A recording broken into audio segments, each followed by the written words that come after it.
Right. तो ये exaltation point is the best position, second best is मूल त्रिकोण साइन, थर्ड बेस्ट इज कि अगर प्लैनेट कोई अपने ही साइन में प्लेस्ड हो, जैसे मैंने कहा था कि मंगल का साइन अपना एरीज एंड स्कॉर्पियो होता है और वीनस का टॉरस एंड लिब्रा होता है, इस तरह से जो है, तो उस तरह से अगर अपने साइन में प्लेस्ड हो, और उसके बाद जो डेबिलिटेशन है जो कि सबसे खराब पोजीशन मानी गई। तो सन का जो सूर्य है उसका एक्सॉल्टेशन साइन मेष राशि है, एरीज साइन है, और जो डेबिलिटेशन साइन होता है वो उसके अपोजिट होता है, वो लिब्रा साइन है, और exactly at 10 degree. If the planet is exactly at 10 degree in the Aries sign, Sun, then we call it the exact exaltation point. So that is the best position. उसके बाद हम पूरे sign को मान लेते हैं exaltation sign, but ठीक है वो, but exactly if you are at the 10 degree, then that is the best position. और Aries का जो मूल त्रिकोण साइन है वो सन का लियो है, लियो में उसको मूल, और लियो ही उसका अपना साइन भी है। तो सन के केस में मूल त्रिकोण साइन और अपना साइन दोनों एक ही हैं। चंद्रमा है मून, उसका जो एक्सॉल्टेशन साइन टॉरस है, वृष राशि है, और जो डेबिलिटेशन साइन है वो स्कॉर्पियो है, 8 नंबर राशि है, और एग्जैक्टली एट 3 डिग्री, 3 डिग्री पर उसको हमने कहा कि बिल्कुल एक्सॉल्टेशन पॉइंट है। और उसका मूल त्रिकोण साइन भी मून का टॉरस है जो एक्सॉल्टेशन साइन है, बट डिग्री में फर्क आ जाता है, 4 to 20 डिग्री पर है अगर, तो हम कहते हैं कि मूल त्रिकोण साइन में है। मंगल है, तो मंगल का जो एक्सॉल्टेशन साइन है वो कैप्रिकॉर्न साइन है, 10 नंबर राशि है, और इसका अपोजिट जो है वो कैंसर साइन है, डेबिलिटेशन साइन है, और एग्जैक्टली एट 28 डिग्री, अगर ये कैप्रिकॉर्न साइन में 28 डिग्री पर है, then we say that it is exactly at the exaltation point. और इसका जो मूल त्रिकोण साइन है, now each planet is having 2 sign, is owned by 2 signs actually, तो उसमें से एक साइन मूल त्रिकोण साइन होता है और दूसरा ओन साइन होता है। तो मंगल का जो मूल त्रिकोण साइन है वो एरीज माना गया, और उसमें भी 0 से 12 डिग्री। इसका मतलब ये हुआ कि अगर मंगल का 2 ओन साइन है, एरीज एंड स्कॉर्पियो, तो Aries is better than Scorpio, कि अगर एरीज साइन में है तो it is more powerful as compare to when it is in the Scorpio sign. Mercury का जो एक्सॉल्टेशन साइन है वर्गो है, कन्या राशि है, 6 नंबर राशि है, और डेबिलिटेशन साइन पाइसेस है, मीन राशि है, और डिग्री है 15 डिग्री। और इन दोनों साइंस में जो मरकरी के 2 साइन हैं, जेमिनी एंड वर्गो, तो Virgo is supposed to be मूल त्रिकोण sign, and that's why Virgo is better than Gemini sign of Mercury.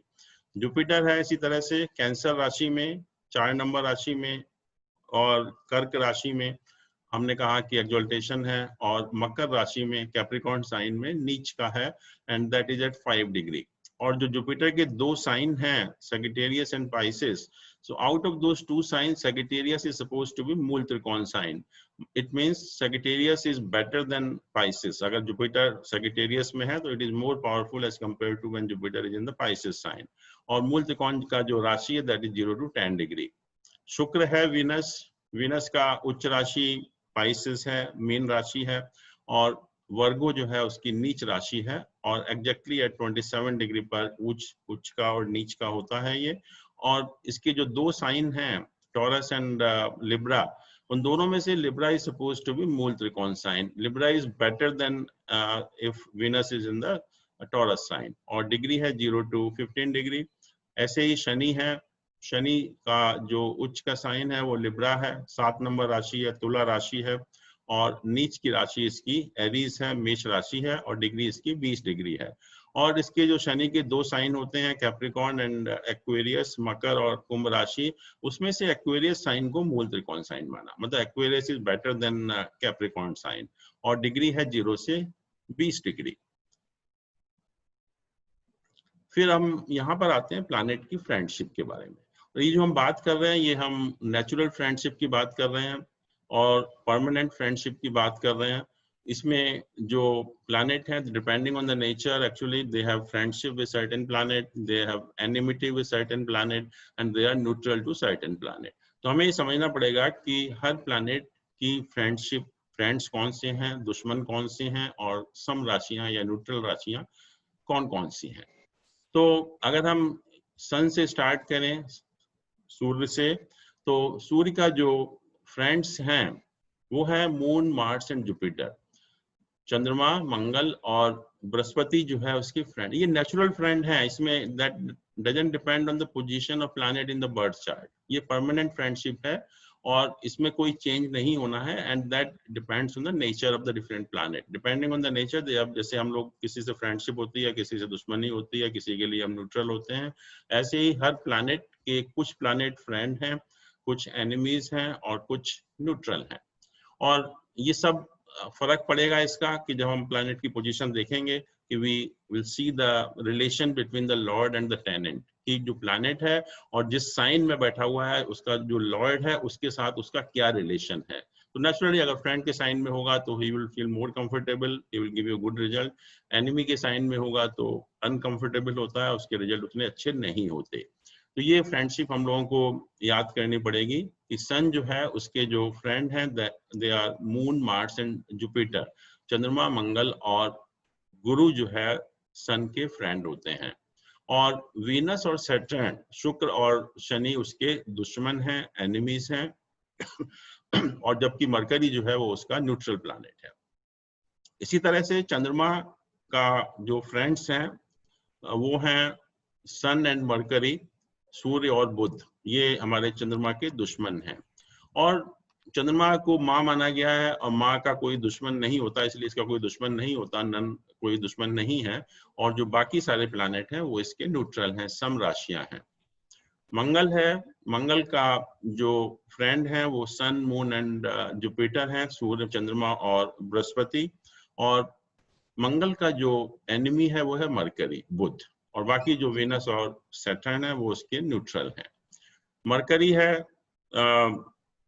Budh planet, सन और वीनस उसके फ्रेंड हैं। और वैसे भी जैसे मैंने बताया था कि sun, Mercury and Venus they have to be together, बहुत ज्यादा उनमें डिफरेंस नहीं होता, वो आसपास ही रहते हैं, तो नेचुरली वो आपस में फ्रेंड भी बन जाते हैं। तो मरकरी के जो फ्रेंड हैं वो सन और वीनस हैं, और मून जो है वो उसका दुश्मन है मरकरी का जो है, और बाकी जो प्लैनेट हैं मार्स, जुपिटर एंड सैटर्न वो उसके न्यूट्रल हो जाते हैं।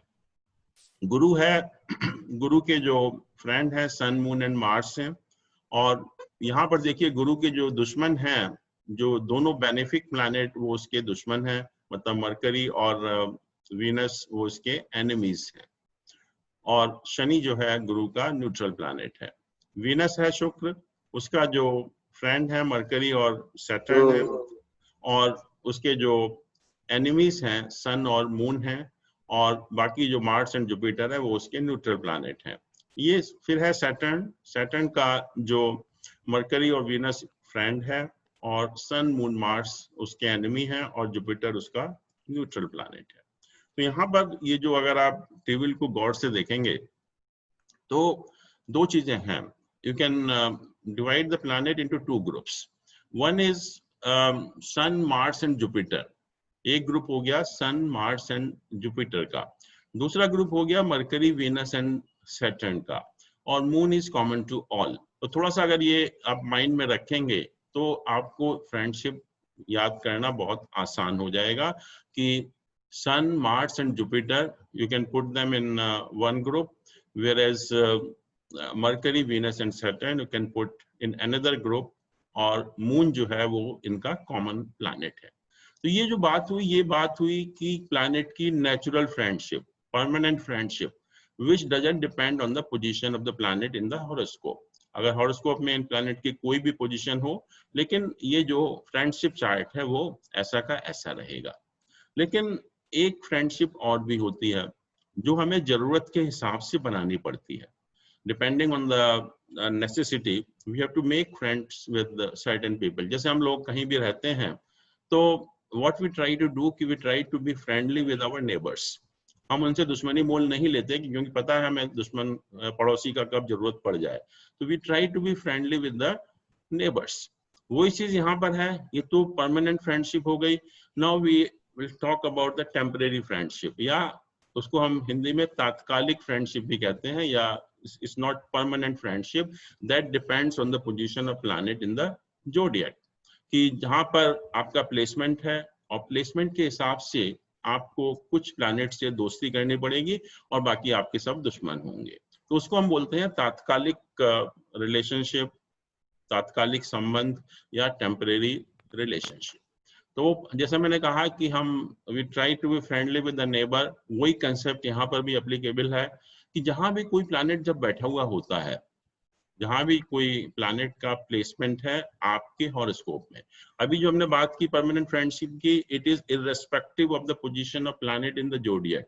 Now what we are talking is कि depending on the position of planet in the zodiac we have to be friendly with some planets. और कंसेप्ट वही है कि अड़ोसी पड़ोसी से हमें दोस्ती रखनी पड़ेगी।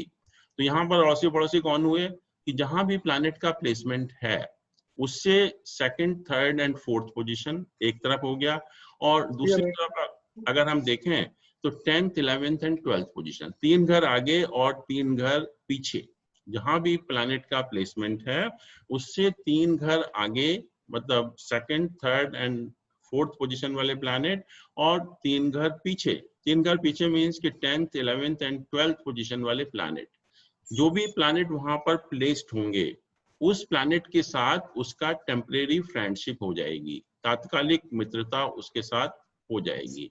और बाकी जितने भी प्लैनेट होंगे या तो अपने साथ भी हो या बाकी कहीं भी प्लेस्ड हो, उसके साथ वो टेम्परेरी एनिमिटी हो जाती है, टेम्परेरी एनिमीज हो जाते हैं। तो ये जो टेम्परेरी फ्रेंडशिप होती है ये डिपेंड करती है कि प्लैनेट का प्लेसमेंट आपके हॉरोस्कोप में कहाँ पर है, जबकि परमानेंट जो रिलेशनशिप है वो प्लैनेट की पोजीशन के ऊपर डिपेंड नहीं करती, वो परमानेंट होती है, उसका कोई प्लैनेट की पोजीशन से कोई रिलेशन नहीं है। लेकिन जो टेम्परेरी फ्रेंडशिप है उसका डिपेंड करता है कि प्लैनेट आपके हॉरोस्कोप में कहाँ पर प्लेस्ड है, और कोई भी प्लैनेट जहां भी प्लेस होगा उसके अड़ोसी एंड पड़ोसी, मतलब उससे सेकंड, थर्ड, फोर्थ वाले प्लैनेट और 10th, 11th and 12th position वाले प्लैनेट वो उसके टेम्परेरी फ्रेंड बन जाएंगे और बाकी सारे प्लैनेट उसके एनिमी बन जाएंगे। तो इसमें दो ही तरह की रिलेशनशिप होती है, आइदर फ्रेंडशिप और द एनिमिटी। तो जो परमानेंट रिलेशनशिप हुई 3 तरह की हो गई, friend, enemy and neutral, whereas temporary friendship is only of 2 types, one is friend, one is enemy. अब हम क्या करते हैं कि इन दोनों फ्रेंडशिप को, इन दोनों जो रिलेशनशिप को कंबाइन करते हैं, जो परमानेंट रिलेशनशिप है और जो टेम्परेरी रिलेशनशिप है, depending on the position of planet, we try to combine these two. तो अगर कोई प्लैनेट, मान लीजिए सन है, सन का मैंने कहा कि जो मून है वो उसका परमानेंट फ्रेंड है, और सपोज करिए कि जो टेम्परेरी रिलेशनशिप में भी वो फ्रेंड बन जाता है उसका, तो इसका मतलब ये हुआ कि मून उसका परमानेंट फ्रेंड भी हो गया और टेम्परेरी फ्रेंड भी हो गया। तो क्या हुआ, वो जैसे हम कहते हैं कि बोसम फ्रेंड या लंगोटिया यार जिसको हम कहते थे, कि we call it intimate friendship. यहाँ पर जो प्लैनेट के कॉन्टेक्स्ट में we call that relationship of intimate friendship. तो naturally intimate friendship is much much better, क्योंकि अगर हम किसी बहुत अपने खास दोस्त के साथ बैठते हैं या उसके साथ रहते हैं तो we feel most comfortable also, we enjoy and we feel most comfortable। तो ये एक टाइप की रिलेशनशिप हुई कि अगर कोई प्लैनेट परमानेंट फ्रेंड भी है और टेम्परेरी फ्रेंड भी है तो रिलेशनशिप हो जाएगी इंटीमेट फ्रेंड की, और हिंदी में एस्ट्रोलॉजी में उसको हम बोलते हैं अधिमित्र, अधिमित्र। सेकेंडली, मान लीजिए कि टेम्परेरी फ्रेंड है और या परमानेंट फ्रेंड है और टेम्परेरी एनिमी है, एक तरफ से फ्रेंड हुआ और एक तरफ से एनिमी हो गया, तो जो रिलेशनशिप होगी उसको हम कहेंगे न्यूट्रल, वो सम उसकी जो है रिलेशनशिप हो जाएगी। तीसरी रिलेशनशिप हो सकती है कि हमने कहा कि न्यूट्रल में, जैसे ये परमानेंट फ्रेंडशिप में तो न्यूट्रल है, लेकिन टेम्परेरी फ्रेंडशिप में फ्रेंड हो गया। परमानेंट फ्रेंडशिप में न्यूट्रल है लेकिन टेम्परेरी फ्रेंडशिप में फ्रेंड हो गया, तो दोनों को अगर हम कंबाइन करेंगे तो फ्रेंडशिप हो गया, नॉर्मल फ्रेंड हो गया। ऐसे ही अगर परमानेंट फ्रेंडशिप में न्यूट्रल है और टेम्परेरी फ्रेंडशिप में एनिमी है तो वी से the planet is normal enemy. और लास्ट केस क्या हो सकता है कि टेम्परेरी भी एनिमी हो और परमानेंट भी एनिमी, परमानेंट भी एनिमी हो और टेम्परेरी भी एनिमी हो, तब हम उसको कहते हैं बिटर एनिमी। उसको हम bitter enemy, that is the worst position of the planet. तो और हिंदी में हम उसको कहते हैं अधिशत्रु, अधिशत्रु। तो ये 5 तरह की रिलेशनशिप हो जाती है between the lord and the tenant, planet और जिस साइन में बैठा हुआ उसके लॉर्ड के साथ। तो 5 तरह की रिलेशनशिप कौन कौन सी हुई? पहला इंटीमेट फ्रेंड, अधिमित्र। सेकंड इज फ्रेंड, ओनली मित्र। थर्ड इज एनिमी, शत्रु। Fourth is neutral and fifth is bitter enemy या अधिशत्रु। तो इसका हम इस्तेमाल करेंगे, इसको हम 5 फोल्ड फ्रेंडशिप कहते हैं और हिंदी में हम इसको कहते हैं पंचधा मैत्री। 5 तरह की जो मैत्री है, 5 तरह का जो रिलेशनशिप है, उसको हम 5 फोल्ड फ्रेंडशिप या रिलेशनशिप चार्ट बोलते हैं। तो ये हम निकालते हैं दोनों को कंबाइन करके, मतलब जो परमानेंट रिलेशनशिप है और जो टेम्परेरी रिलेशनशिप है, उन दोनों को हम इकट्ठा करेंगे, उन दोनों को कंबाइन करने के बाद जो रिलेशनशिप आएगी दैट इज 5 फोल्ड फ्रेंडशिप। और ये 5 तरह की हो गई, intimate friend, friend, neutral, enemy और बिटर एनिमी। तो अल्टीमेटली जब हम एनालाइज करेंगे हॉरोस्कोप को, प्लैनेट की पोजीशन देखेंगे कि प्लैनेट किस साइन में प्लेस्ड है और उस साइन के लॉर्ड के साथ उसका क्या रिलेशनशिप है, तो वो हमारा जो रिजल्ट होगा, result will be modified accordingly. अगर इंटीमेट फ्रेंड के साइन में अगर प्लैनेट प्लेस्ड है, naturally it will give you very good result. और अगर बिटर एनिमी के साइन में प्लेस्ड है, whatever may be the position of planet, जैसे मैंने कहा इवन अगर जुपिटर है और बिटर एनिमी के साइन में प्लेस्ड है, तो Jupiter will feel most uncomfortable, तो उसके रिजल्ट आपको नहीं मिलेंगे। तो ये दोनों रिलेशनशिप हम कंबाइन करने के बाद हम हर प्लैनेट की पोजीशन को एनालाइज करेंगे। डायरेक्शन हम लोगों ने उस दिन डिस्कस की थी कि मरकरी की डायरेक्शन नॉर्थ होती है और मंगल की डायरेक्शन साउथ है, सन हमारा ईस्ट है, सैटर्न इज वेस्ट, मून हमारा नॉर्थ वेस्ट है, Jupiter and Ketu north east है, Rahu is south west, whereas Venus is south east actually. तो ये डायरेक्शन है, डायरेक्शन भी हम लोग इसका यूटिलाइजेशन करेंगे। और ये प्लैनेट की प्रवृत्ति है, नेचर है कि जो सन, मून एंड जुपिटर है उसको सात्विक नेचर होती है, they are very good actually, they all good only. और वीनस और मरकरी बिकॉज ये रॉयल उसके हैं, तो ये राजसिक है। राजसिक मीन्स की combination of good and bad actually. और तामसिक प्लैनेट होते हैं मंगल और शनि, और तामसिक मीन्स की all bad about these planets actually. फिर कुछ प्लैनेट हैं उनको हम सुपीरियर प्लैनेट बोलते हैं, कुछ को इन्फीरियर प्लैनेट बोलते हैं, और इनको हम सुपीरियर प्लैनेट को आउटर प्लैनेट भी बोलते हैं और इन्फीरियर प्लैनेट को इनर प्लैनेट भी बोलते हैं। सुपीरियर प्लैनेट हम ये है मंगल, जुपिटर एंड सैटर्न, और इन्फीरियर प्लैनेट या इनर प्लैनेट है Mercury and Venus, because they are between the earth and the sun, Mercury and Venus, that's why we call them inner planet. और ये Mars, Saturn and Jupiter ये अर्थ से आगे हैं, तो इसको हम सुपीरियर प्लैनेट या आउटर प्लैनेट भी बोलते हैं।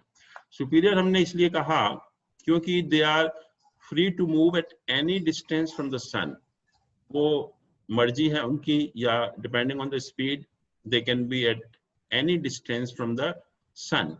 और जो इंफीरियर प्लैनेट है हमने इसलिए कहा उनको कि they are not allowed to move after a certain distance from the सन।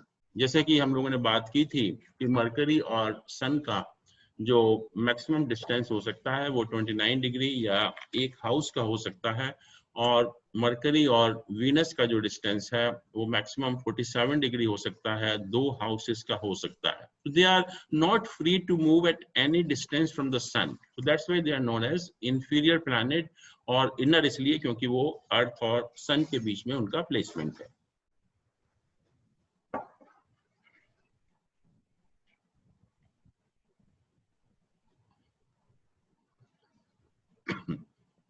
फिर ये this is about, we already discuss, sun राजा है, किंग है, लेकिन हमारे जो 5 सेंसेस हैं, जो 5 इंद्रियां हैं, उनके जो सेंसेस हैं वो हर प्लैनेट एक एक सेंस को रिप्रेजेंट करता है।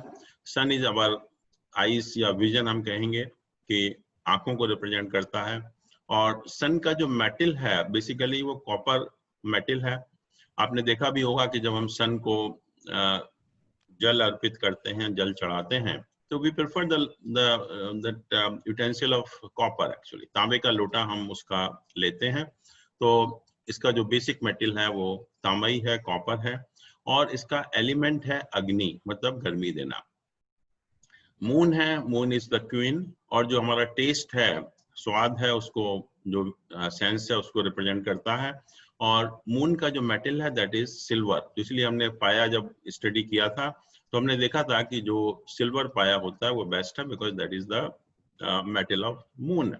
और इसका जो एलिमेंट है वो अग्नि, जल है। पृथ्वी, जल, अग्नि, वायु, आकाश में से जल इसका एलिमेंट है।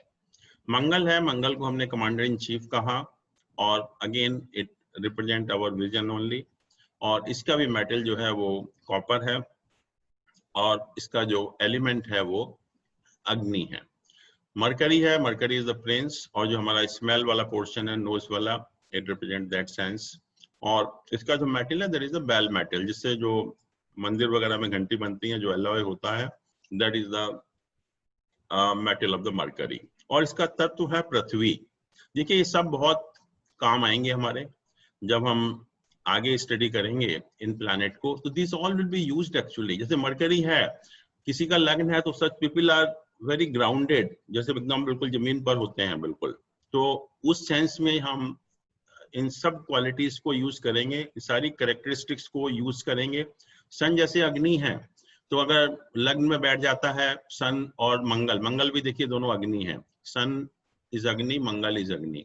और मान लीजिए कि ऐसे ही साइन में लग्न में बैठ गया, जैसे ऐसे इनका प्लैनेट के तत्व हैं, ऐसे ही राशियों के भी तत्व हैं। मान लीजिए अग्नि तत्व वाली राशि में बैठ जाता है तो सारी चीजें गर्म हो गई। तो आप देखेंगे एक तो इन लोगों को बहुत जल्दी गुस्सा आएगा, और they always suffer from the disease of heat. जैसे कि मान लीजिए कि जैसे बुखार बहुत जल्दी हो जाएगा, ब्लीडिंग बहुत जल्दी हो जाएगा, तो उस तरह की डिहाइड्रेशन बहुत जल्दी हो जाएगा। तो ऐसे लोगों को फिर एडवाइस करना पड़ता है कि your body is likely to be dehydrated, तो ये ध्यान रखो, पानी वानी आपको ज्यादा पीना चाहिए बॉडी के अंदर। तो ये सारी चीजें, जैसे मान लीजिए कि जल तत्व है, मून आपका लगन में बैठा हुआ है, तो जल वेट भी बढ़ाता है, पानी भर जाता है बॉडी के अंदर, तो उस टाइप की प्रॉब्लम हो जाती है। तो इनका सब हम इस्तेमाल करेंगे, ऐसा नहीं कि ये सब वेस्टेज है या अननेसेसरीली आपको बताया जा रहा है। This all will be used in a very very useful way. तो ये आपको इनका तत्व वगैरह सब आपको याद करने पड़ेंगे। जुपिटर है, जुपिटर मैंने कहा था मिनिस्टर है, who advises king on the matter of religion and the spiritualism. और जो हियरिंग हमारी सुनने की जो सेंस है उसको रिप्रेजेंट करता है। और जुपिटर का मेटल गोल्ड होता है। जुपिटर जिसका बहुत अच्छा होता है, तो हम कहते भी हैं कि गोल्ड पहनिए, पर्टिकुलरली फीमेल्स, कि आप गोल्ड पहन सकते हैं क्योंकि गोल्ड आपको फायदा करेगा, जुपिटर का मेटल है। और इसका एलिमेंट है आकाश, या इसको ईथर भी बोलते हैं। ये आकाश element is represented by Jupiter. Venus is again the minister, main minister. ये भी जो है टेस्ट को, हमारी जो सेंस है उसको रिप्रेजेंट करता है। और वीनस का जो मेटल है that is a white metal. White means कि व्हाइट रंग का, सिल्वर है या प्लेटिनम भी हो सकता है। तो इसीलिए जब हम डायमंड पहनते हैं, जो कि वीनस का एक जेम भी है, तो वी एडवाइस कि it should be born in the platinum, क्योंकि सिल्वर तो नहीं पहनेगा कोई डायमंड में, तो इसलिए हम उसको प्लेटिनम में उसको एडवाइस करते हैं। और इसका भी जो तत्व है, एलिमेंट है, वो जल है। फिर है Saturn. Saturn I told you is servant, servant होता है। और जो हमारा टच वाला सेंसेस है, जो मसल्स को रिप्रेजेंट करता है, तो टच वाला जो सेंस है उसको रिप्रेजेंट करता है। और इसका जो मेटल है वो आयरन है, और एलिमेंट इज वायु। तो इसलिए जब सैटर्न खराब होता है तो वायु से संबंधित जितने भी आपकी डिसीज होती हैं वो सब शनि की वजह से होती हैं। तो ये सारी चीजें हम इनका कहीं ना कहीं आगे जाकर इस्तेमाल करेंगे। कुछ और भी कैरेक्टरिस्टिक्स हैं इन प्लैनेट्स की। सन है, सन के रहने की जगह है टेम्पल्स, मंदिरों के आसपास। He likes that place actually. Sun जो है कि जो टेम्पल उसका अबॉर्ड है। और जो इसकी सीजन है दैट इज द ग्रीष्म ऋतु, और या समर हम उसको बोलते हैं। और टेस्ट इसका है पंजेंट, तीखा टेस्ट इसका होता है। मून है, मून को वाटरी प्लेसेस पसंद है, जहाँ भी पानी होगा। इवन घर में भी देखेंगे तो बाथरूम की या नदी का या तालाब वगैरह, उस टाइप की चीजें पसंद हैं। और जो सीजन है that is a rainy season या वर्षा ऋतु, और इसका जो टेस्ट है that is a saline actually. Mangal है, मंगल को प्लेस ऑफ फायर पसंद है, जहाँ भी फायर हो रहा है तो Mangal would like to be at that place. और इसकी जो सीजन है वो समर है या ग्रीष्म ऋतु हम इसको बोलते हैं, और इसका टेस्ट होता है बिटर, कड़वा टेस्ट होता है। मरकरी है, इसको प्लेग्राउंड, जैसे बच्चों को प्लेग्राउंड पसंद आता है तो इसकी अबाउट वही है प्लेग्राउंड। और इसका जो सीजन है that is the autumn season, जिसको हम शरद ऋतु बोलते हैं, और टेस्ट इसका मिक्स्ड वन है, it likes all type of taste actually. Jupiter है, उसको ट्रेजर हाउस, जहाँ भी हमारा पैसे रखने की जगह होती है, तिजोरी होती है, तो जुपिटर को उस टाइप की जगह पसंद है। और इसका जो सीजन है that is a pre winter, या इसको हेमंत ऋतु हम कहते हैं, and he likes that sweet taste actually. Jupiter को मीठा पसंद है, स्वीट टेस्ट पसंद है। शुक्र है, शुक्र is the planet of enjoyment, तो अबाउट इज द बेडरूम। और ऋतु जो है वो स्प्रिंग है, बसंत ऋतु है, और जो सावर टेस्ट इसका पसंद है एक्चुअली में। और शनि है, शनि को डर्टी प्लेसेस पसंद है, गंदगी पसंद है। और जो वैसे भी देखा होगा आपने कि बहुत से लोग होते हैं कि घर वर बहुत गंदा रखते हैं, तो कहीं ना कहीं उनके ऊपर शनि रूल कर रहा होता है, शनि का उनके ऊपर प्रभाव होता है कि वो गंदगी को नहीं हटा पाते वहां से। तो इसलिए शनि जो है जितने भी डर्टी प्लेसेस हैं उनको रिप्रेजेंट करता है। और इसकी जो सीजन है दैट इज अ विंटर और द शिशिर ऋतु। और टेस्ट इज एस्ट्रिंजेंट, जिसको हम कसेला टेस्ट बोलते हैं, वो इसका टेस्ट है। ये सारी चीजें हम अब कहीं ना कहीं जो है इनका हम इस्तेमाल करते रहेंगे एक्चुअली में। फिर और भी कैरेक्टरिस्टिक्स हैं हर प्लैनेट की। देखिए हर प्लैनेट एक कपड़े भी मतलब उसी तरह के पहनना पसंद करता है आदमी। जो प्लैनेट रूल करता है उसका, हर प्लैनेट का एक टेक्सचर है कपड़ों का जो है, या किस टाइप के कपड़े होंगे वो भी रिप्रेजेंट करता है। और हर प्लैनेट जो है जितने भी जो वेजिटेबल हैं या जितने भी हमारे पेड़ पौधे हैं, प्लांट्स हैं, उनको भी रिप्रेजेंट करता है। जैसे सन है, सन कोट्स रोप्स पसंद करता है, मोटे कपड़े। और ट्रीज विद स्टाउट ट्रंक, जहाँ भी जो पेड़ हैं जिनका की जो तना बहुत मोटा होता है, जैसे पीपल हुआ, बरगद हुआ, उस टाइप के पेड़ उसको रिप्रेजेंट करता है। मून है, moon always likes the new ropes. और जितने भी ट्रीज हैं जिससे कि दूध निकलता है, जैसे वो रबर ट्रीज वगैरह होते हैं, या आक का ट्री होता है, तो जिससे कि जो वाइट मिल्की सब्सटेंस निकलता है, तो वो ट्रीज को रिप्रेजेंट करता है। मंगल है, Mangal is a burn type of cloth. और जो बिटर ट्रीज हैं, जो जिनके फल थोड़े से कड़वे होते हैं, even the lemon tree is one of them actually. Mercury है, पानी में भीगे हुए कपड़े, water soaked, and it has fruitless trees, ऐसे ट्री जिनकी की कोई फ्रूट नहीं होता। जुपिटर है, Jupiter likes the clothes of the recent origin but not the new one, जैसे कि मून का न्यू है, but Jupiter is the recent origin but necessarily not new actually. और जितने भी फ्रूटफुल ट्रीज हैं जिनके पेड़ों से फ्रूट निकलते हैं, उनको रिप्रेजेंट करता है। Venus is like durable ropes, और जितने भी जो फूल वाले पौधे हैं, फ्लोरल ट्रीज हैं, उनको रिप्रेजेंट करता है। और शनि जो है, जैसे मैंने कहा कि गंदगी है, फटा पुराने जो भी कपड़े होते हैं वही, कुछ लोग होते भी हैं देखने में जो फटे पुराने कपड़े पहन के घूमते रहते हैं। और जितने भी जो यूजलेस ट्रीज हैं जिनका कोई इस्तेमाल नहीं है हमारी ज्यादा लाइफ में, कांटे वाले पेड़ होते हैं, या और भी बहुत सारे ट्रीज हैं which are not used in our life, उन सब को शनि जो है वो रिप्रेजेंट करता है। फिर वी मूव फर्दर। ये हम लोगों ने कहा था कि जो बोन्स होती हैं वो सन रिप्रेजेंट करता है। सन जब अफ्लिक्टेड होता है या कुछ प्रॉब्लम होती है, तो it may give the problem of bones also, आपकी बोन भी टूट सकती है। पर्टिकुलरली जब सन और सैटर्न का कॉम्बिनेशन होता है, sun is the bone and the Saturn is your muscles, तो उन दोनों को मिला के जो बोन का टूटने का डर रहता है। जब भी लोगों के सन सैटर्न का कॉम्बिनेशन है, या गोचर में जब सन सैटर्न का कॉम्बिनेशन आएगा तो उसमें बोन फ्रैक्चर होने के काफी चांसेस होते हैं। और मैंने कहा था कि सन सिग्निफाइज योर सोल, सन आपकी आत्मा है। कलर इसका ऑरेंज है, ऑरेंज कलर का ये रंग है इसका। और इसका जो जेम स्टोन है, जो हम अंगूठी वगैरह पहनते हैं या जेम्स पहनते हैं, दैट इज रूबी। रूबी जो है वो सन का जेम स्टोन है। इसी तरह से moon represent the liquid portion, that is the blood in our body. हमारा माइंड है मून, ये हम देख चुके हैं, सारा कर चुके हैं। कलर इसका कुछ क्रीमिश होता है या व्हाइट भी कहते हैं, but basically it is a creamish colour because white is colour is of Venus actually. तो क्रीमिश कलर होता है। और जब मून की कोई रेमेडी करनी होती है तो हम एडवाइस करते हैं पर्ल का या मोती, जो व्हाइट मोती होता है उसको पहनने के लिए। तो पर्ल इसका जो है वो जेम स्टोन है। मंगल है, Mangal represents the marrow of the body. और ये हमारे जो फिजिकल स्ट्रेंथ है बॉडी के अंदर उसको रिप्रेजेंट करता है। रंग इसका लाल है।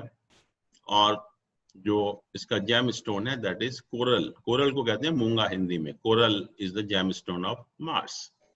मरकरी हमारी स्किन को रिप्रेजेंट करता है।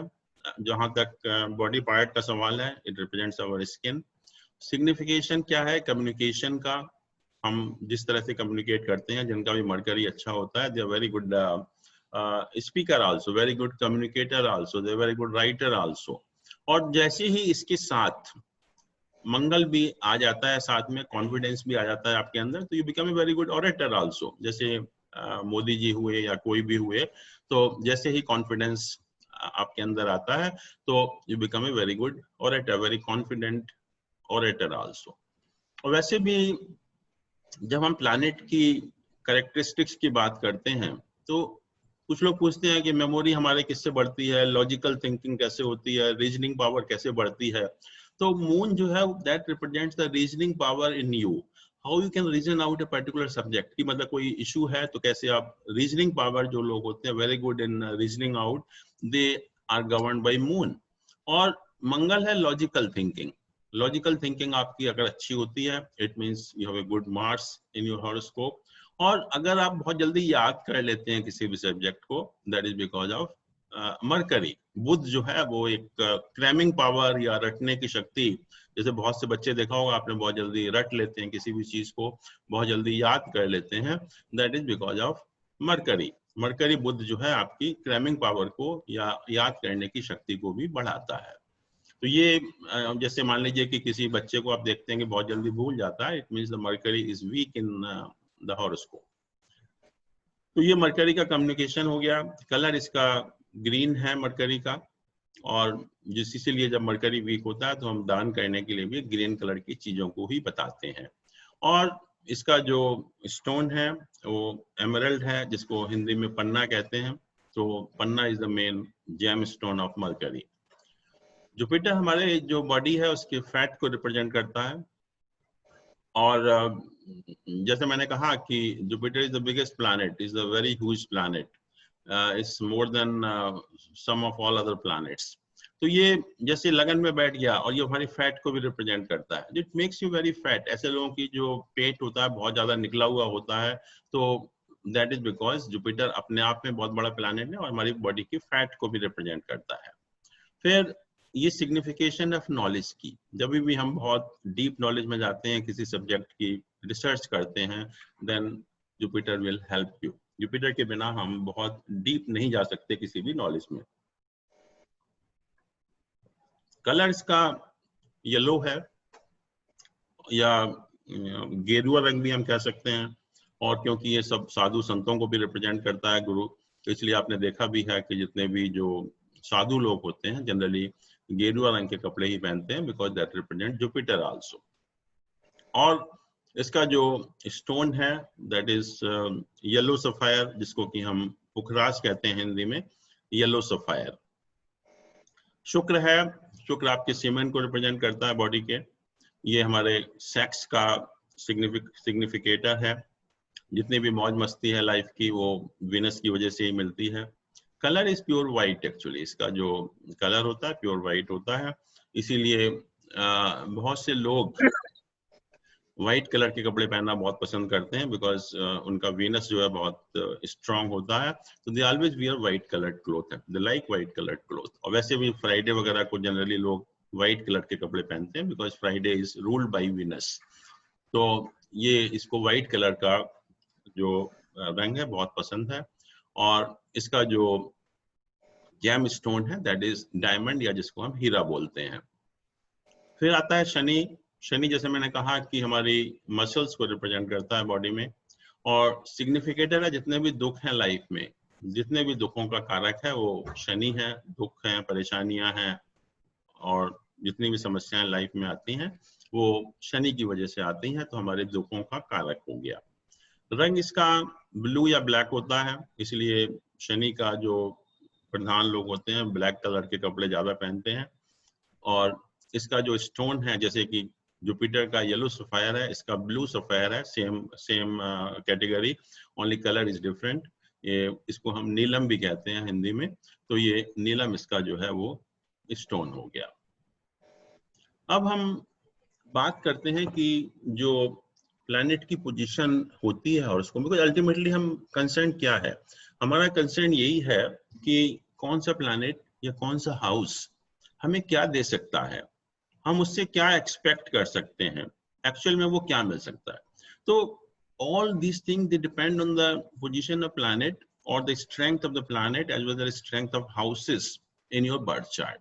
तो अल्टीमेट हमारा सिर्फ एक ही एम है कि हमें हर प्लैनेट की स्ट्रेंथ निकालनी है, और हर प्लैनेट, हर हाउस की स्ट्रेंथ निकालनी है। जो हाउस की स्ट्रेंथ होती है वो बताती है कि उस हाउस के जो सिग्निफिकेशंस हैं वो आपको किस क्वांटिटी में मिलेंगे। जैसे मान लीजिए कि आपका 10th हाउस, जो हाउस ऑफ प्रोफेशन है, बहुत स्ट्रांग है, it means your professional life is on a very sound wicket actually. और जैसे 7th हाउस आपका बहुत स्ट्रांग है, it means your married life is wonderful actually. या लगन बहुत स्ट्रांग है आपका, it means your health is quite good actually. तो अल्टीमेटली एक तो हमें हाउस की स्ट्रेंथ पता लग गया। फिर प्लैनेट, कौन सा प्लैनेट हमें क्या दे सकता है, क्या एसेट एंड लायबिलिटी है ऑफ ईच प्लैनेट, क्या हम उससे एक्सपेक्ट कर सकते हैं। तो जब हम एक्सपेक्टेशन की बात करते हैं प्लैनेट की, तो ultimately we are concerned with the strength of the planet, शुभ है या अशुभ है, और शुभ और अशुभ है तो कितना शुभ है या कितना अशुभ है।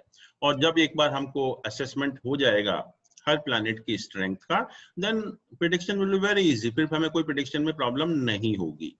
तो ये जो प्लैनेट की पोजीशन की हम बात कर रहे हैं, तो इनिशियल स्टेज पे वी कॉल द अवस्था ऑफ द प्लैनेट, प्लैनेट की क्या अवस्था है आपके हॉरोस्कोप में, और ये बहुत सारी चीजों के ऊपर डिपेंड करेगा। और अवस्थाओं को हम बहुत तरह का क्लासिफिकेशन करते हैं, और यहाँ पर मैं सिर्फ 2 तरह की अवस्थाओं को डिस्कस करूंगा, जो काफी है आपके लिए, जो है जिससे आपको एक असेसमेंट हो जाता है कि प्लैनेट की क्या पोजीशन है। And these avasthas are very very important because they will give you the actual position of each planet.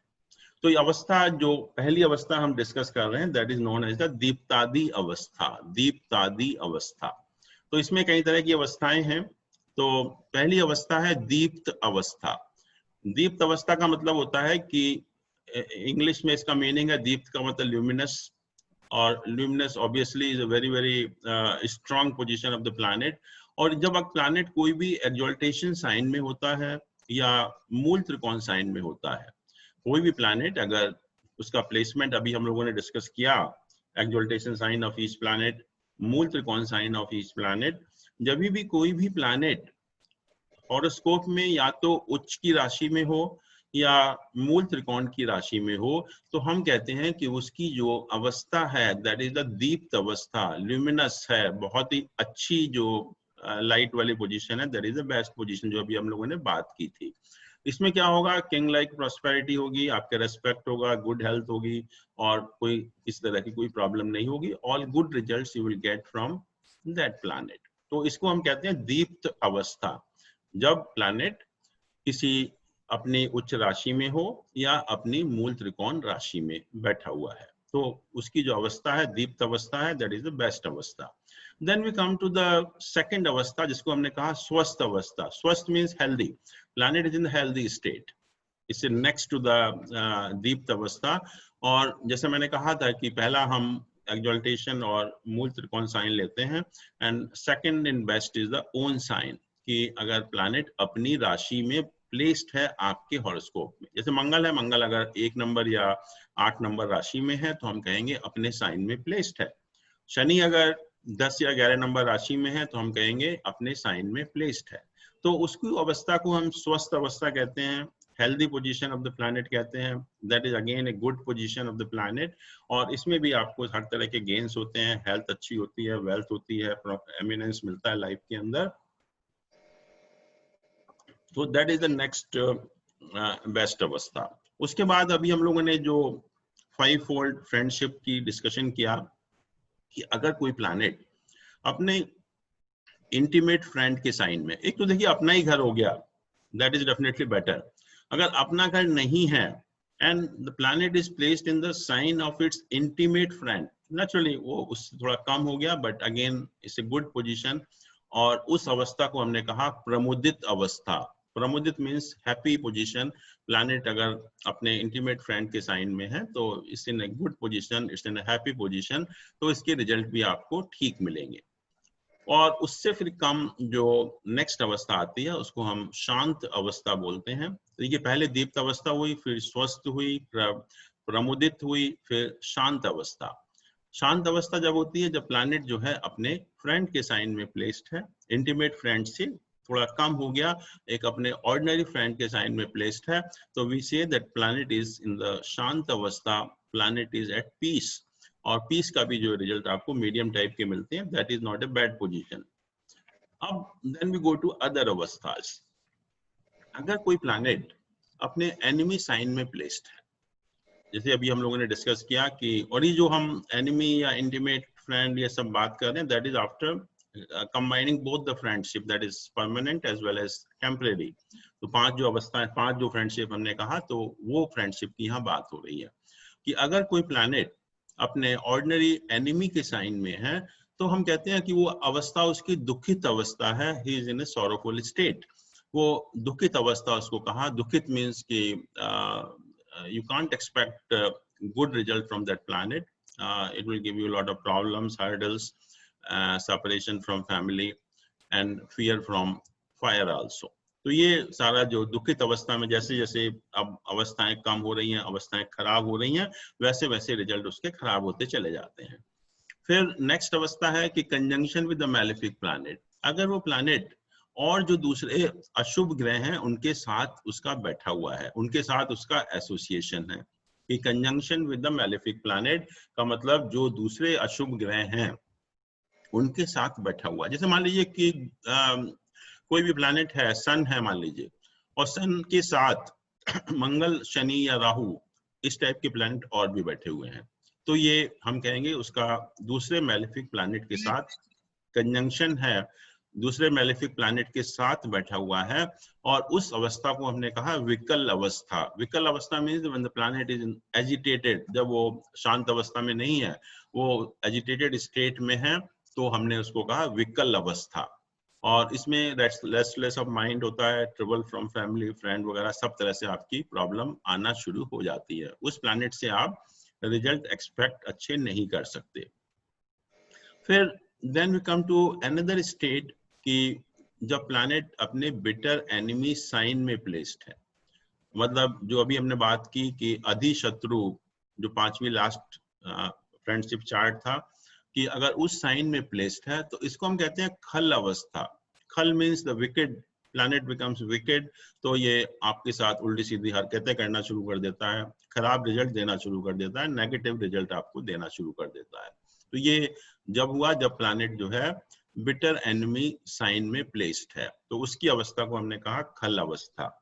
तो next and the last is the कोप अवस्था। जैसे सुना है आपने, कोप भवन में हम चले जाते हैं जब बहुत ज्यादा नाराज हो जाते हैं, परेशान हो जाते हैं, तो देन वी बिकम यूजलेस, फिर हम कुछ नहीं करते उस टाइम जो है। तो कोप अवस्था कब होती है? जब planet is in the combust stage. Combust stage को हिंदी में कहा अस्त है प्लैनेट कोई भी। अस्त का मतलब ये होता है कि जब प्लैनेट, कोई भी प्लैनेट सन के बहुत पास होता है, और अगर for the time being if you just consider कि अगर किसी भी प्लैनेट और सन के बीच में डिस्टेंस 5 डिग्री या उससे कम है, तो हम कहते हैं कि प्लैनेट कंबस्ट है, प्लैनेट अस्त है। कंबस्ट का मतलब ये होता है कि जब कोई भी प्लैनेट सन के बहुत नजदीक आता है तो उसकी जो अपनी चमक है वो खत्म हो जाती है, सन जो है उसको पूरा का पूरा ढक लेता है, तो इसलिए जो प्लैनेट के रिजल्ट आपको 0 मिलते हैं। तो इसलिए जब सन बहुत कोई भी प्लैनेट सन के बहुत नजदीक होता है तो उसको हम कहते हैं कंबस्ट स्टेज, कि प्लैनेट सन के बहुत पास है, वो कंबस्ट हो गया, अस्त हो गया, सूर्य ने उसको बुरी तरह से ढक लिया, उसके रिजल्ट वो planet is not capable of giving its own result, तो वो एक बहुत ही खराब अवस्था मानी गई है। और इसी रेफरेंस में मैं आपको ये भी बता दूं कि आपने सुना भी होगा कि जब शादी वगैरह की बात होती है, जो शादी के लिए जब मुहूर्त वगैरह होते हैं, तो कई बार आप पेपर में सुनते हैं, न्यूज़पेपर में या वैसे भी, कि आजकल तारा डूबा हुआ है। कहते हैं ना कि तारा डूबा हुआ है, और जब तारा डूबता है तो हम शादी नहीं करते। तारा डूबने का क्या मतलब है? क्योंकि जब हम कंबस्ट की बात कर रहे हैं, that's why I am giving a reference of तारा डूबना, because that is again a very useful thing, क्योंकि लोग आपसे भी पूछते हैं कि तारा तो नहीं डूबा हुआ है, तारा डूबने का मतलब क्या हुआ, कम से कम वो तो आपको समझना चाहिए। देखिए, 2 प्लैनेट हैं, Jupiter and Venus, they are very useful planet. जो भी हमें लाइफ में कंफर्ट मिलते हैं, material comfort, that is governed by Venus. और जो लाइफ में प्रॉस्पेरिटी हमारी आती है, that is because of Jupiter planet. तो जब हम शादी की बात करते हैं तो शादी in reference to that only कि we want all the material comfort after marriage, we want all type of सुख सुविधा after marriage, we want the prosperity also after the marriage. So what we need कि जब हम शादी करें या जब भी शादी का मुहूर्त हो, तो कम से कम ये 2 प्लैनेट की ब्लेसिंग आपको मिलती रहे, इन 2 प्लैनेट की पोजीशन खराब ना हो, and these 2 planet are Jupiter and Venus. तो जब ये 2 प्लैनेट जुपिटर और वीनस सन के बहुत पास होते हैं, सन के, जैसे मैंने कहा कि अगर इन 2 प्लैनेट और सन के बीच का डिस्टेंस 5 डिग्री से कम है, तो हम कहेंगे कि वो प्लैनेट अस्त है। तो जब जुपिटर या वीनस दोनों में से कोई भी हो, either of these two, because we need the blessing of these 2 planets in our normal life, and marriage is a very particular with reference to that only, because marriage के बाद हमें सुख सुविधा, happiness, prosperity सब कुछ चाहिए हमें, and we always need the blessing of these 2 planets, Jupiter and Venus. तो इसीलिए मैरिज के टाइम में जुपिटर और वीनस का अच्छा प्लेसमेंट बहुत जरूरी माना गया, या ये कहा गया कि जब तक हमें इन 2 प्लैनेट की ब्लेसिंग मिलेंगी तभी हमारा काम जो है अच्छी तरह से पूरे हो पाएंगे। तो हम ये देखते हैं कि ये प्लैनेट वीक तो नहीं है, ये प्लैनेट कम्बस्ट तो नहीं है, या ये प्लैनेट सन के बहुत नजदीक तो नहीं है। तो इनमें से दोनों में से कोई भी प्लैनेट, एक प्लैनेट अगर सन के जब बहुत पास होता है, तो हम उसका एक नॉर्मल टर्म यूज करते हैं, तारा डूबा हुआ है। तारा मीन्स कि either of these 2 planet, Jupiter and Venus, डूबा हुआ है मीन्स कि it is overshadowed by the sun, it's very near to the sun। तो उस स्टेट को, उस पोजीशन को हम कहते हैं तारा डूबा हुआ है। तो ये आपको, ये लोग बहुत पूछेंगे भी आपसे कि तारा डूबा हुआ है, हमें शादी करनी चाहिए नहीं करनी चाहिए, या शादी की बात नहीं है, कोई भी अगर आप शुभ काम कर रहे हैं तो we need the blessing of these 2 planet, Jupiter and Venus. तो हमें देखना पड़ेगा कि उस टाइम ये कंबस्ट तो नहीं है, उस टाइम सन के बहुत नजदीक तो नहीं है, और जैसा आप यहाँ पर देख रहे हैं कि कंबस्ट होने से तो प्लैनेट बिल्कुल बेकार हो जाता है,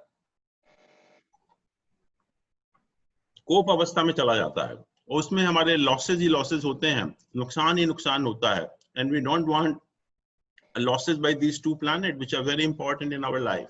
तो इसलिए तारा डूबने को बहुत इंपॉर्टेंस दी गई एज फार एज मुहूर्त इज कंसर्न। तो हम किसी भी मुहूर्त के टाइम में, और पर्टिकुलरली शादी के टाइम में, तो इंश्योर करते हैं कि तारा तो नहीं डूबा हुआ है, मतलब जुपिटर या वीनस, इन 2 प्लैनेट में से कोई प्लैनेट कंबस्ट तो नहीं है, अस्त तो नहीं है, सन के बहुत नजदीक तो नहीं है। That you have to see, that is your combust stage.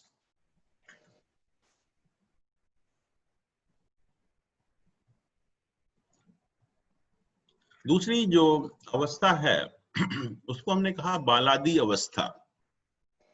And again it's very important because I told you that जब हम प्लैनेट की पोजीशन देखते हैं एक पर्टिकुलर साइन में, तो we keep in mind the degree of the planet also, कि वो कितने डिग्री का प्लैनेट है।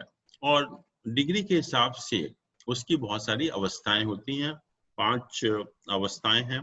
एक, अगर डिग्री 0 से 6 डिग्री का है और उसको हम इन्फेंट या बाल अवस्था कहते हैं, 6 से 12 है तो एडोलेसेंट या कुमार अवस्था कहते हैं, 12 से 18 है तो यूथ या युवा अवस्था कहते हैं, 18 से 24 है तो ओल्ड या वृद्ध अवस्था कहते हैं, और 24 से 30 के बीच में है तो डेड या मृत अवस्था कहते हैं। नाउ यू सी कि ये जो अवस्थाओं का सीक्वेंस है, it gets change in the odd and the even sign. अगर प्लैनेट ऑड साइन में है, ऑड मींस कि 1, 3, 5, 7, 9, 11, तो अवस्थाएं जो है they start from the infant stage.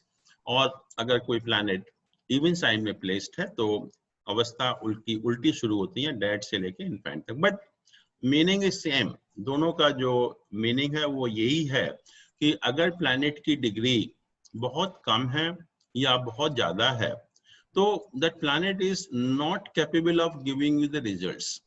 उसके रिजल्ट आपको बिल्कुल नहीं मिलते अगर कोई प्लैनेट इन्फेंट स्टेज में है या ओल्ड और डेड स्टेट में है। आप देखिए यहाँ पर ये बताया गया कि जब प्लैनेट इन्फेंट स्टेज में होता है, मतलब उसकी डिग्री जब कम होती है, 0 से 6 डिग्री के बीच में होता है, तो it gives you result only 25%। What you expect when the planet is in the youth stage. तो 1/4 स्ट्रेंथ उसकी अपने आप कम हो गई just because the degree of the planet is very low, is between 0 to 6 degree. So degree plays a very important role when we talk about or when we assess about the strength of each planet. तो हर planet जब कोई भी हम horoscope देखते हैं, और आपने देखा भी होगा कि जब हॉरोस्कोप स्टार्ट होता है, let's say computer horoscope, it starts with the degree of each planet, और हम लोग उसको नजर भी नहीं डालते, देखते भी नहीं है उसको, and that is the most important thing, and it says that please have a glance on the degree of each planet because that will give you an assessment about the strength of each planet. They are so important, but most of the astrologers, most of the people, they don't even look at that.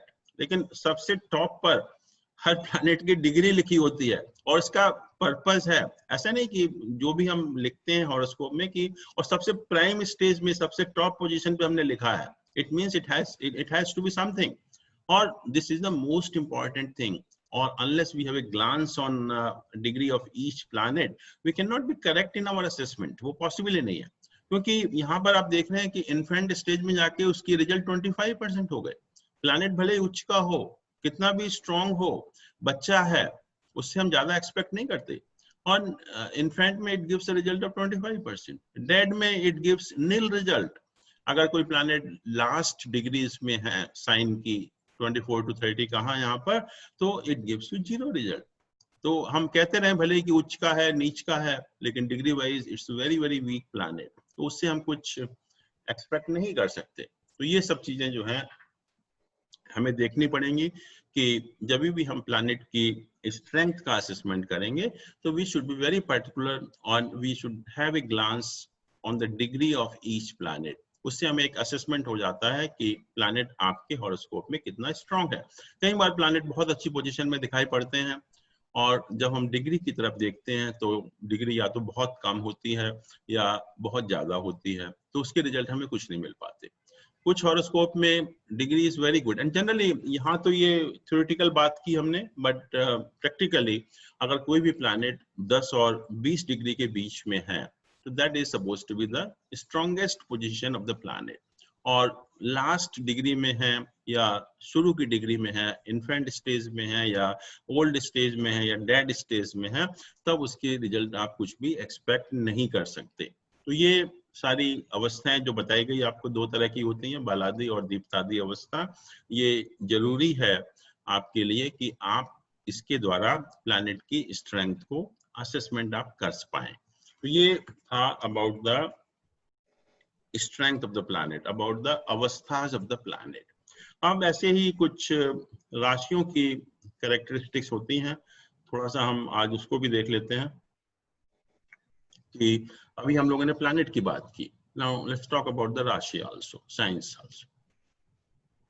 Sign दो तरह के होते हैं, male and female, masculine और the feminine science. तो simple है, जो भी ऑड साइन है 1 3 5 7 9 11, Aries, Gemini, Leo, Libra, Sagittarius and Aquarius, जो भी ऑड नंबर वाले साइन हैं, they are all known as a male sign, masculine sign. और जो भी इवन नंबर वाले साइन हैं, Taurus, Cancer, Virgo, Scorpio, Capricorn, Pisces, उनको हमने फीमेल साइन कहा या फेमिनिन साइन कहा उनको. तो ये भी बहुत हम यूज करेंगे मेल एंड फीमेल साइंस का. और जो सिर्फ सिंपल आपको यही याद करना है कि ऑड साइन जो है वो मेल है और इवन साइन जो है वो फीमेल है.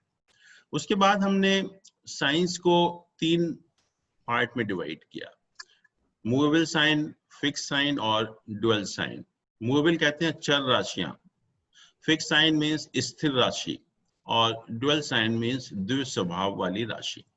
तो जो 1 4 7 10 राशियां, हम राशियों की बात कर रहे हैं, Aries, Cancer, Libra and Capricorn, they are known as a movable sign.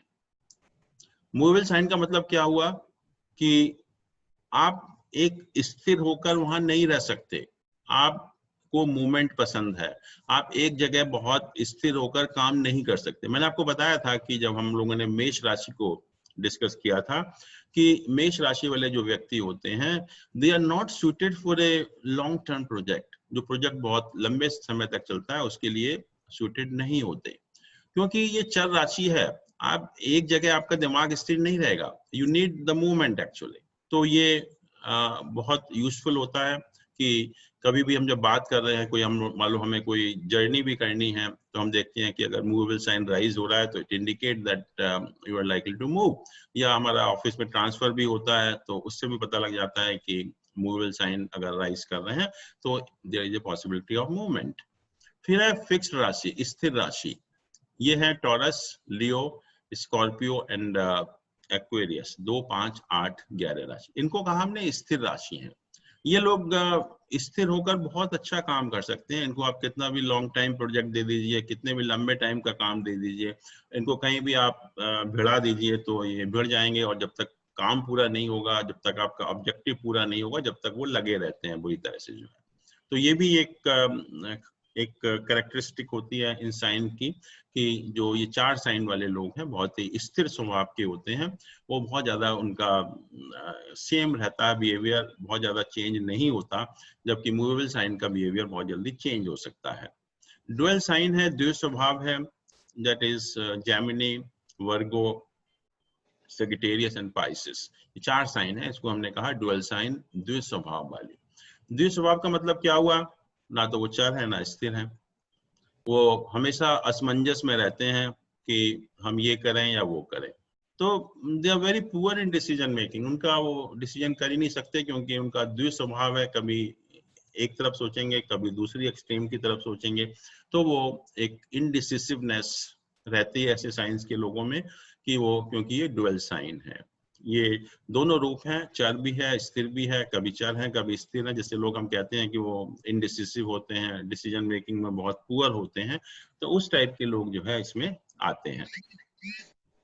फिर जो साइंस को हमने फर्दर डिवाइड किया 4 साइन में, जैसे प्लैनेट को हमने भी देखा था, fiery, earthy, airy and watery planets. तो ऐसे ही साइन भी होते हैं, fiery, earthy, airy and watery sign. वही जो कैरेक्टरिस्टिक हम लोगों ने प्लैनेट में डिस्कस की थी, same thing is applicable here also, कि जो 3 साइन हैं, Aries, Leo and the Sagittarius, ये फायरी साइन है, अग्नि तत्व है वाले साइन है, राशियां हैं. अर्दी साइन है, taurus, Virgo and Capricorn, 2 6 and 10 science.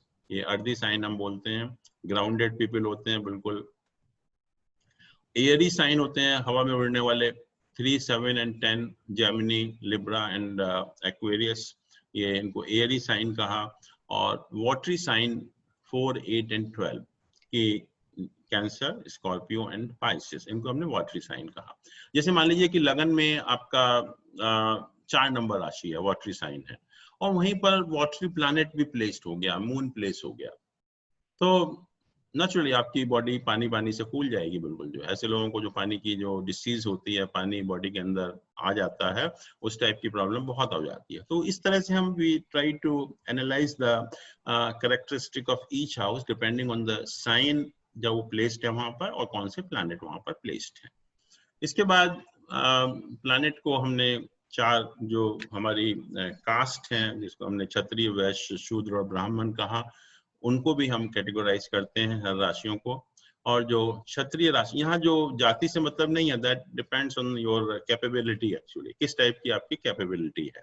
क्षत्रिय राशियां हैं वो Aries and Scorpio and Sagittarius हैं, 159। जो व्यक्ति जिनको फिजिकली स्ट्रांग होते हैं, उनका जो एप्टीट्यूड होता है लड़ाई वड़ाई लड़ने का, बहुत करेजियस होते हैं, एडवेंचरस होते हैं, उनको हमने क्षत्रिय कहा। तो ये जो 159 राशि वाले जो लोग होते हैं वो एडवेंचरस होते हैं, उनके अंदर बहुत इनिशिएटिव होता है और बहुत करेज भी होता है। फिर वैश्य राशियां हैं 2, 6 and 10, taurus, Virgo and Capricorn. वैश्य तो बहुत ज्यादा कैपेबल लोग नहीं होते, जो हम जातियों की बात नहीं कर रहे हैं, but depending on the nature of the work they do, तो जो भी मतलब लिखाई पढ़ाई का या थोड़ा सा जो काम है वो करते हैं। फिर शूद्र राशियां हैं, शूद्र राशि जो जेमिनी, लिब्रा एंड एक्वेरियस हैं। They are supposed to be the most incapable, जो उनकी जो कैपेबिलिटी होती है बहुत कम होती है, इसलिए हमने उनको शूद्र कहते हैं कि वो जो भी बेकार के काम है वो करते हैं। एंड ब्राह्मण राशियां हैं Cancer, Scorpio and the Pisces. ब्राह्मण हमने क्यों कहा? ब्राह्मण इसलिए कहा कि they are the most learned people, most capable people. तो उस सेंस में जब हम इसको यूज करते हैं तो ये ब्राह्मण राशियां हैं कैंसर, स्कॉर्पियो एंड पाइसेस। तो their capability, they are the learned people actually. फिर जो इनको वात, पित्त, कफ वगैरह जो हम लोग नाड़ियां होती हैं उसके हिसाब से भी हम इनको डिवाइड करते हैं। तो जो पित्त राशि हैं, पित्त राशि मीन्स की the problem because of the heat, actually जो बॉडी के अंदर हीट ज्यादा होती है उसकी वजह से जो भी बीमारियां होती हैं, फीवर हुआ या ब्लड का बाहर आना, तो ये 159 राशियां पित्त राशि हैं। वात है 2, 6 एंड 10 की। वात मीन्स की the problem connected with the gas, जो भी पैरालिसिस है, रूमेटिज्म है, उस टाइप की जो प्रॉब्लम होती है वो पित्त से कनेक्टेड होती है। कफ की राशियां हैं जेमिनी, लिब्रा एंड एक्वेरियस। कफ मीन्स की the fat in the body, की जो फैट की वजह से प्रॉब्लम होती है वो सब, ये इनकी प्रवृत्ति 3, 7, 11 राशियों की होती है। और जो मिक्स्ड राशि है वो कैंसर, स्कॉर्पियो एंड पाइसेस हैं, वो उनके अंदर मिक्स टाइप की नाड़ियां होती हैं, मिक्स टाइप की प्रॉब्लम होती हैं। कुछ राशियां दिन में स्ट्रांग होती हैं और कुछ राशियां रात में स्ट्रांग होती हैं। मतलब ये है कि कोई व्यक्ति अगर रात में पैदा होता है इन राशियों के साथ, तो नेचुरली वो अगर रात को स्ट्रांग वाली राशि में पैदा होता है तो इसे स्ट्रांग साइन एक्चुअली। तो दिन में जो बली होती हैं राशियां वो Leo, Virgo, Libra, Scorpio, Aquarius and Pisces. और जो नाइट में बली होती हैं राशियां, they are Aries, Taurus, Gemini, Cancer, Sagittarius and Capricorn. ये दिन और रात में बली होने वाली राशियां हैं। इनकी डायरेक्शन है हर राशि की, जैसे प्लैनेट की डायरेक्शन होती है ऐसी ही राशियों की भी डायरेक्शन है। जो 159 राशियां हैं वो ईस्ट डायरेक्शन को रिप्रेजेंट करती हैं। 2, 6 एंड 10 जो साइन है वो साउथ डायरेक्शन को रिप्रेजेंट करते हैं। 3, 7, 11 जो राशियां हैं वो वेस्ट डायरेक्शन को रिप्रेजेंट करती हैं। और 4, 8, 12 जो राशियां हैं वो नॉर्थ डायरेक्शन को रिप्रेजेंट करती हैं। कुछ राशियां हैं जो हम कहते हैं फ्रूटफुल राशि हैं, कुछ बैरन हैं, कुछ मॉडरेट हैं। फ्रूटफुल मीन्स कि जब हम क्वेश्चन करते हैं कि रिजल्ट पॉजिटिव होंगे या नेगेटिव होंगे, तो अगर फ्रूटफुल राशि उदय हो रही है तो naturally it's better, actually result positive होंगे। बैरन मतलब कि कुछ नहीं मिलेगा, मॉडरेट है कि मिल भी सकता है, नहीं भी मिल सकता। तो फ्रूटफुल साइन है Taurus, Cancer, Scorpio, Sagittarius and Pisces. Barren sign है Aries, Gemini, Leo and Virgo, and moderate signs are Libra, Cancer, sorry, Capricorn and Aquarius. अब जो भी जितनी भी राशियां हैं, they represent the part of the body also. देखिए हम लोगों ने हाउसेस की बात की थी कि हाउसेस जो हैं वो हमारे बॉडी के पार्ट को रिप्रेजेंट करते हैं, तो ऐसे ही हर राशि भी आपके एक बॉडी के पार्ट को रिप्रेजेंट करती है। जैसे पहली राशि है एरीज राशि, जैसे पहला हमारा जो हाउस है वो हमारे हेड को रिप्रेजेंट करता है, तो ऐसे ही जो पहली राशि है Aries, it represents the head of the body. Taurus जो राशि है वो हमारी आंखों को, फेस को, नेक एंड थ्रोट को रिप्रेजेंट करती है। Gemini sign represents your arms and shoulders. Cancer represents your heart, lungs, breast and the upper abdomen part. तो जैसे हमने कहा था कि फोर्थ हाउस हमारे हार्ट को रिप्रेजेंट करता है, या ये जो हम बात कर रहे हैं इन चीजों को रिप्रेजेंट करता है। तो अगर हमें देखना है कि बॉडी में किस टाइप की डिसीज होगी, अगर हमारा फोर्थ हाउस भी अफ्लिक्टेड है और साथ में कैंसर साइन भी अफ्लिक्टेड है, फोर्थ हाउस भी अफ्लिक्टेड है और साथ में कैंसर साइन भी afflicted, then we can be very sure कि इन पार्ट्स में बॉडी की प्रॉब्लम होगी, इन पार्ट्स में बॉडी की कोई ना कोई बीमारी होगी। ऐसे ही लियो साइन है, that represent the lower part portion of the heart, it represent our stomach, upper abdomen also. Virgo है, ये वेस्ट है, हिप्स हैं, लोअर एब्डोमेन है, upper part of the urinary tract वो रिप्रेजेंट करते हैं। लिब्रा साइन है, हमारे यूरिनरी ग्लैंड को या back portion of the abdomen, पीठ को भी ये रिप्रेजेंट करता है। स्कॉर्पियो है, anus and all our sexual organs को रिप्रेजेंट करता है। सेक्रेटेरियस साइन है, हमारी थाइस को रिप्रेजेंट करता है। कैप्रिकॉर्न साइन है, हमारे नी को रिप्रेजेंट करता है, जैसे नी को रिप्रेजेंट करता है 10th हाउस आल्सो। तो 10th हाउस भी अफ्लिक्टेड है, कैप्रिकॉर्न साइन भी अफ्लिक्टेड है, तो नेचुरली आपको घुटने की प्रॉब्लम होगी, घुटने आपको चेंज कराने पड़ेंगे। एक्वेरियस है, Aquarius represents ear as well as the legs also, तो पैरों की जो प्रॉब्लम होती है वो एक्वेरियस साइन है या हमारा 11th हाउस है। और इसीलिए कहा भी गया कि देखिए जैसे मैंने कहा था कि it's all common sense, 11th house को हमने कहा कि हमारे पैर हैं, लेग्स है, तो 11th हाउस भी हमारा वही चीज रिप्रेजेंट करता है। तो मान लीजिए कि किसी भी व्यक्ति के अगर 11th हाउस में मंगल इज वेल प्लेस्ड, तो क्या मतलब हुआ, इसका अर्थ ये हुआ कि उस व्यक्ति के पैरों में हमेशा एनर्जी रहेगी और वो हमेशा भागता दौड़ता रहेगा, और जब भागता दौड़ता रहेगा तो हमेशा यंग भी रहेगा। तो इसीलिए कहते हैं कि मंगल अगर किसी भी व्यक्ति के 11th हाउस में प्लेस्ड होता है तो that person never gets old actually. अगर वो 70-80 साल का भी अगर हो जाएगा तो आपको 40-50 साल का ही लगेगा, क्योंकि वो भागता रहेगा हमेशा, पैरों से में जो है मंगल उसको एनर्जी देता रहेगा। तो ये एक उस तरह से हम प्रिडिक्शन कर लेते हैं, once we know the nature of each planet, nature of each sign as well as the nature of each house, तो प्रिडिक्शन करना हमारा बहुत आसान हो जाता है। फिर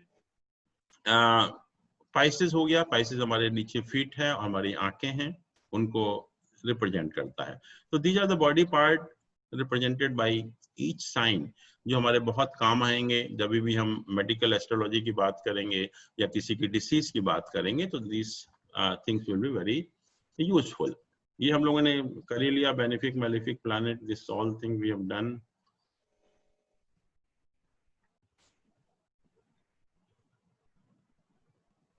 Aspect we have already seen, average movement कर लिया। ये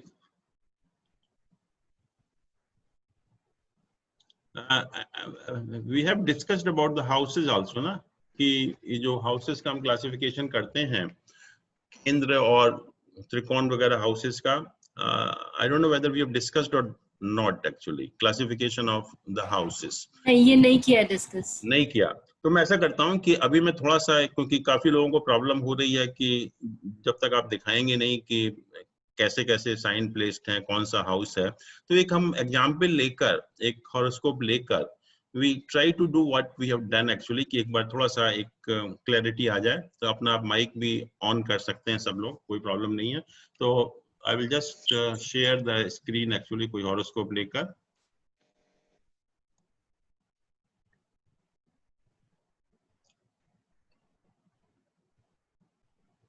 देखिए ये हॉरोस्कोप है, एंड दिस इज द लग्ना चार्ट। आप इसकी तरफ जो पहला चार्ट है लेफ्ट हैंड साइड में, सिर्फ आप इसको देखिए, बाकी आप चार्ट को मत देखिए। This is the only chart that you have to C.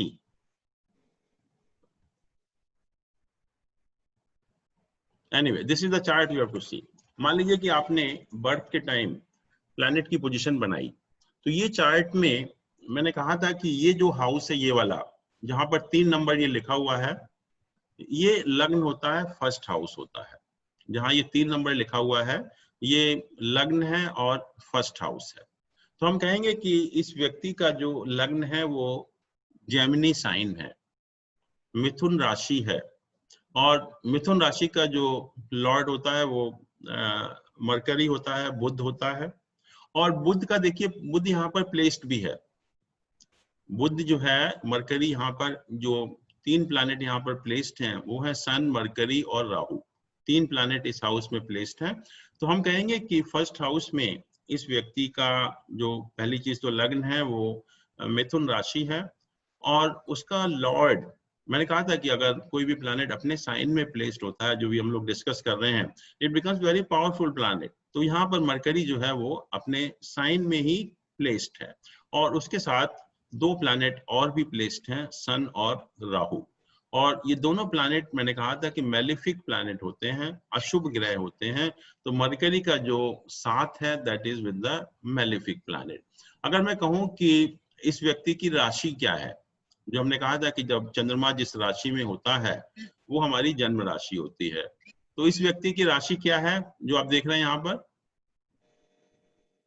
7 number sign में मून प्लेस्ड है। यहाँ पर देखिए 7 नंबर साइन में, वर्गो। तो वर्गो नहीं, 7 नंबर राशि कौन सी होती है? Libra, Libra, Libra. लिब्रा। तो हाँ, तो हम कहेंगे इस व्यक्ति की जन्म राशि जो है वो लिब्रा है। और यहाँ पर देखिए, ये जो मैं बता रहा था कि सबसे टॉप पर डिग्री लिखी होती है हर प्लैनेट की, तो ये जो यहाँ पर टेबल बनी हुई है, ये हर प्लैनेट की डिग्री लिखी हुई है। लग्न है 19 डिग्री का है, सन है 15 डिग्री का है, मून है 26 डिग्री का है, मंगल है 7 डिग्री का है, mercury is 15 degree, Jupiter is 29 degree, Venus is 11 degree, and Saturn is 5 degree. So we know that some of the planets are very strong. Lagna is very strong, Sun is very strong, Mercury is very strong, Venus is very strong. 4-5 planet बहुत strong हैं, जबकि ये Jupiter जो है वो week हो जाता है क्योंकि इसकी डिग्री बहुत ज्यादा है, 29 डिग्री है। ये शनि थोड़ा सा वीक हो जाता है, 5 डिग्री का है, और ऐसे ही जो है ये मंगल भी 7 डिग्री का है, ये थोड़ा सा वीक है। तो इससे हमें एक असेसमेंट हो गया कि कौन सा प्लैनेट स्ट्रांग है, कौन सा प्लैनेट वीक है। तो ये हमने कहा कि मून इसकी जो है वो राशि हो गई जन्म राशि। और दूसरी हमने कहा था कि मून जिस नक्षत्र में होता है वो हमारा जन्म का नक्षत्र होता है। तो मून यहाँ पर देखिए, ये राशि लिखने के बाद दे राइट द नक्षत्र नेम आल्सो। ये विशाखा नक्षत्र है, तो इट इंडिकेट्स कि जो मून है आपका वो विशाखा नक्षत्र में है। तो हम कहेंगे कि हमारा जो जन्म नक्षत्र है वो विशाखा नक्षत्र है। तो यहाँ पर सब चीजें लिखी हुई हैं। मून किस राशि में है, लिब्रा राशि में, LI लिखा हुआ है, लिब्रा राशि में है, विशाखा नक्षत्र में है, विशाखा नक्षत्र के भी सेकंड पद में है, वो भी लिखा हुआ है यहाँ पर। और जो मून है वो 26 डिग्री 34 मिनट और 27.58 सेकंड का भी है। ये एग्जैक्ट पोजीशन है जोडिएक के अंदर। तो यहाँ पर ये सारी पोजीशन आपको दी हुई है। अब मैं कहूँ कि सेकंड हाउस में कौन सा साइन है, इसमें सेकंड हाउस को देखिए, सेकंड हाउस में कौन सा साइन है? दिस वन, वीनस है, और नहीं sorry, fourth sign Which one? Cancer. हाँ, तो स्कॉर्पियो, कैंसर साइन। हम कहेंगे हाँ कि वीनस में जो है ये सेकंड हाउस में कैंसर साइन है, जिसका कि लॉर्ड मून है। क्या होता है? मून, चंद्रमा होता है, उसका लॉर्ड मून है। अगर मैं कहूं कि इस हाउस के ऊपर किन प्लैनेट का एस्पेक्ट है, देखिए कोई प्लैनेट यहाँ बैठा हुआ नहीं है सेकंड हाउस में। सेकंड हाउस में कोई प्लैनेट यहाँ बैठा हुआ नहीं है, दैट इज श्योर कि कोई प्लैनेट नहीं। जैसे फर्स्ट हाउस में 3 प्लैनेट थे, यहाँ पर सन, मरकरी, राहु। सेकंड हाउस में कोई प्लैनेट नहीं है। तो हम क्या करेंगे, पहले हम इसके लॉर्ड की पोजीशन देखेंगे कि मून है, मून कहाँ पर प्लेस्ड है। सेकंड, इस हाउस के ऊपर एस्पेक्ट किस प्लैनेट का है। आप देख रहे हैं, आप बता सकते हैं कि किस प्लैनेट का, कौन सा प्लैनेट उस हाउस को देख रहा है? शनि। शनि। Sun. देखिए, पार्डन, Saturn. सैटर्न। देखिए सैटर्न अपने से 7th मंगल भी देख रहा है। एस्पेक्ट होता है। सैटर्न का एस्पेक्ट जो है अपने से 7th पोजीशन, 3, 7 एंड 10 पोजीशन में होता है। तो यहाँ पर 7th पोजीशन है, इसके अपोजिट है, तो हम कहेंगे सेकंड हाउस के ऊपर सैटर्न का एस्पेक्ट है, और कुछ नहीं है, और किसी प्लैनेट का एस्पेक्ट नहीं है। It is expected only by Saturn, and इसका लॉर्ड जो है वो मून हो गया। कारक सेकंड हाउस का होता है जुपिटर। जुपिटर का प्लेसमेंट यहाँ पर है 7th हाउस में। तो थर्ड हाउस की तरफ चलें तो थर्ड हाउस में जो साइन है वो लियो है। यहाँ भी कोई प्लैनेट प्लेस्ड नहीं है, थर्ड हाउस में कोई प्लैनेट आपका प्लेस्ड नहीं है। और लियो का जो लॉर्ड होता है वो क्या होता है? सन। तो सन आपका यहाँ पर प्लेस्ड है, और इसके हाउस के ऊपर कोई प्लैनेट तो नहीं है, लेकिन किस प्लैनेट का एस्पेक्ट है दैट यू हैव टू सी, कौन सा प्लैनेट उसको देख रहा है। कैन एनीबॉडी टेल कि कौन सा प्लैनेट उसको देख रहा है?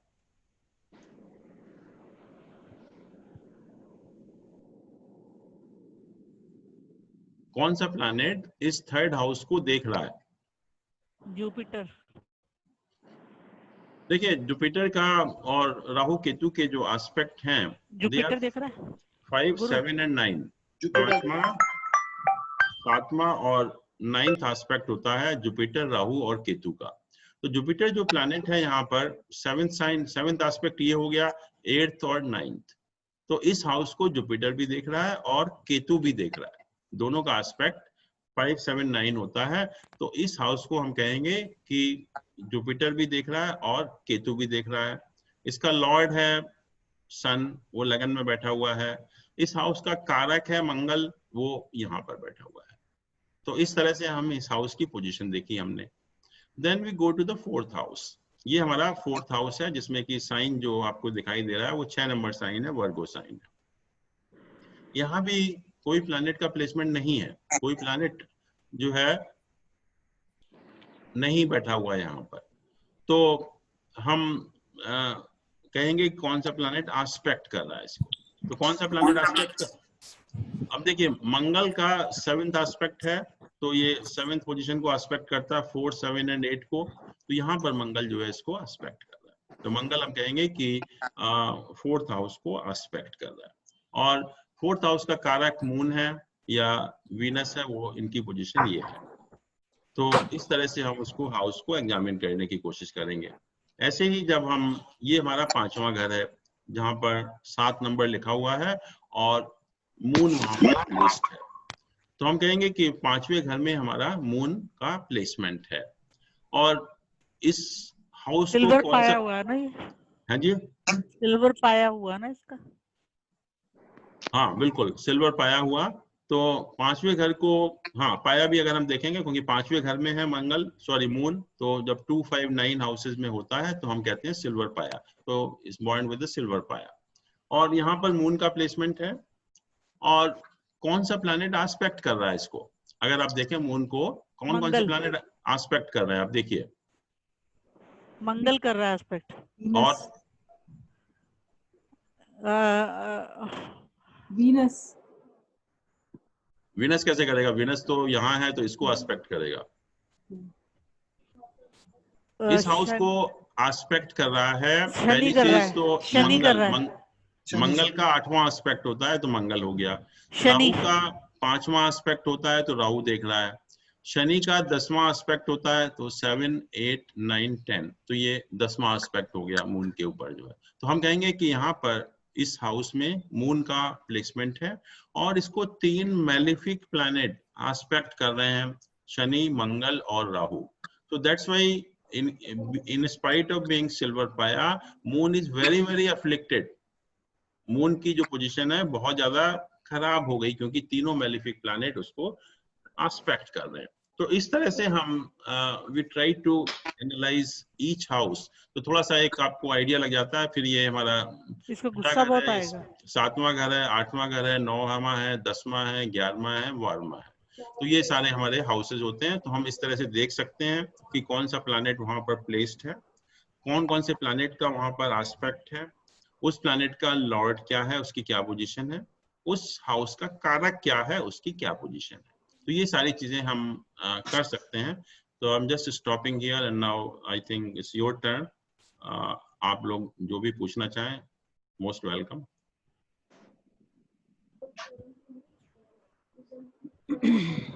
जो भी आप पूछना चाहते हैं, एनी क्वेश्चन जो आपके माइंड में आता है।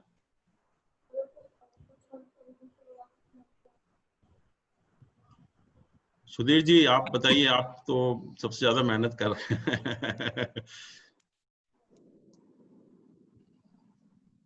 चलिए समझने की कोशिश कर रहे हैं जी और आपने अभी लास्ट में जो चार्ट दिखाया है जी तो उसका वीडियो दोबारा देख कर कुछ बेहतर Right. समझ पाएंगे लगता है। बिल्कुल। और कुछ डाउट हो किसी के भी मन में, कोई भी about what we discuss today?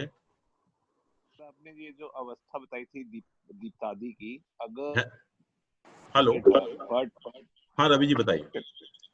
Sir अगर प्लेनेट एग्जॉल्टेड है जी बट पंचदा मैत्री में वो न्यूट्रल बन जाता है, जी तो how do you see that one still as luminous? देखिए कितनी सारी चीजें देखी हमने देखा कि प्लैनेट का जोडियक में क्या पोजीशन है। पहली चीज कि आपने कहा एग्जॉल्टेड है, एक तो चीज वो हो गई। दूसरा वो बैठा हुआ कहाँ पर है, उसके जो टेनेंट एंड लॉर्ड का रिलेशनशिप क्या है, आपने कहा न्यूट्रल है, यही कहा ना आपने। Yes sir. तो न्यूट्रल होने से अगर वही अगर प्लैनेट इंटीमेट फ्रेंड के साइन में होता या फ्रेंड के साइन में होता तो उसके रिजल्ट कुछ और होते। अब न्यूट्रल साइन में तो थोड़ा सा कम हो जाएंगे उसके, जो अगर इंटीमेट फ्रेंड के साइन में बैठकर देता तो that results would have been much better actually. But क्योंकि उसकी पोजीशन न्यूट्रल हो गई, न्यूट्रल साइन हाउस में बैठा हुआ है, उसका साइन का लॉर्ड उसके साथ न्यूट्रल रिलेशनशिप है, तो उसकी जो स्ट्रेंथ है थोड़ा कम हो गई। तीसरा हमने ये देखा कि किस हाउस में बैठा हुआ है। वही प्लैनेट अगर लगन में बैठता है तो इट बिकम्स वेरी स्ट्रांग, या त्रिकोण हाउस में बैठता है इट बिकम्स वेरी स्ट्रांग। अगर यही प्लैनेट 6, 8, 12 में बैठ गया तो सारा आपका एक्सॉल्टेशन भी बेकार हो गया और उसकी प्लेसमेंट भी बेकार हो गई। तो हमें जब सारे एंगल से एग्जामिन करेंगे तो then we try to find out in totality the actual strength of the planet. एक चीज से नहीं आती, सारी चीजें हमें देखनी पड़ती हैं। Got it sir. तो हम हाउस भी देखेंगे और उसका जोडियक में प्लेसमेंट भी देखेंगे, उसके टेनेंट एंड लॉर्ड के साथ रिलेशनशिप है वो भी देखेंगे, किन प्लैनेट के साथ एसोसिएटेड है वो भी देखेंगे। फिर हम एक असेसमेंट करेंगे कि उसका जो रिजल्ट हमें क्या हम दे सकता है, क्या हम उससे एक्सपेक्ट कर सकते हैं।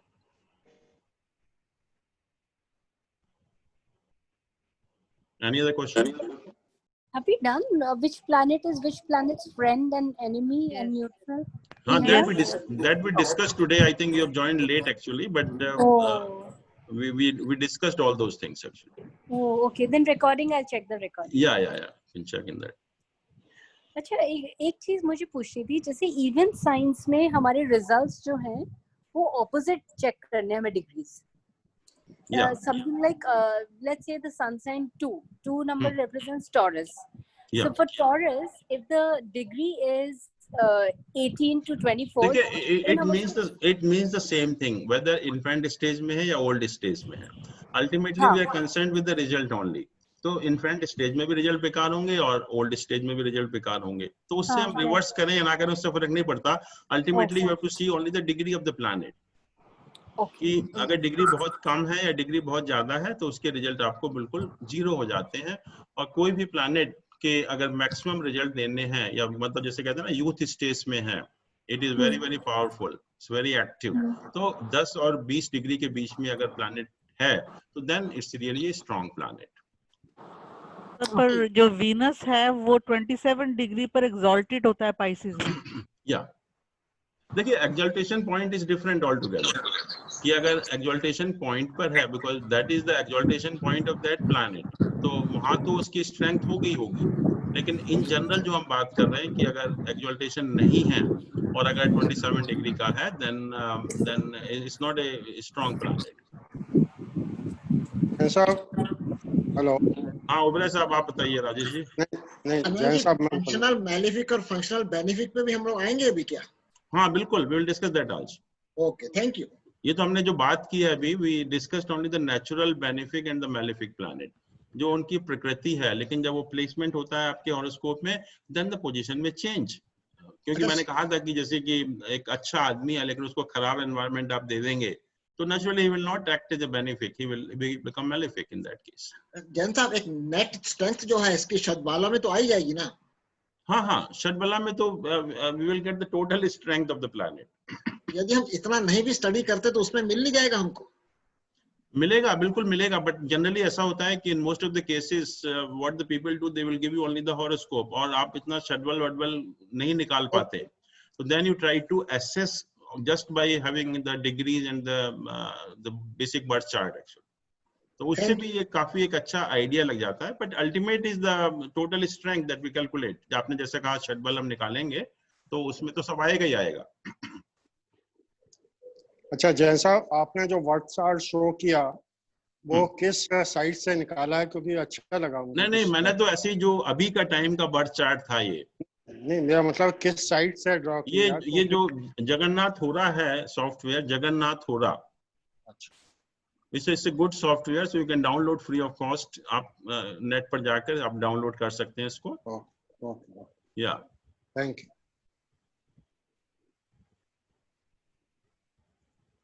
कोई भी software can't be downloaded on mobile, right? It can only be downloaded on a laptop. Pardon? Jagannath Hora can't be downloaded on the phone, right? Yeah, it can be downloaded on the laptop actually. या रवि जी को थोड़ा सा idea होगा और दूसरा कोई software हो तो बता सकते हैं रवि जी। सर वैसे तो जगन्नाथ हो रही है लैपटॉप के लिए, बट मोबाइल्स के लिए तो काफी सारे हैं, एस्ट्रोसेज वगैरह सब हैं। हाँ, but they work only when internet is there. Right sir. या तो मोबाइल के भी बहुत सारे हैं, एस्ट्रोसेज वगैरह हैं, तो वो आप डाउनलोड कर सकते हैं, तो उससे भी आपको कैलकुलेशन करने को मिल जाती है। But only one thing is that Jagannath थोड़ा मैक पे काम नहीं करता, it only works on the Windows.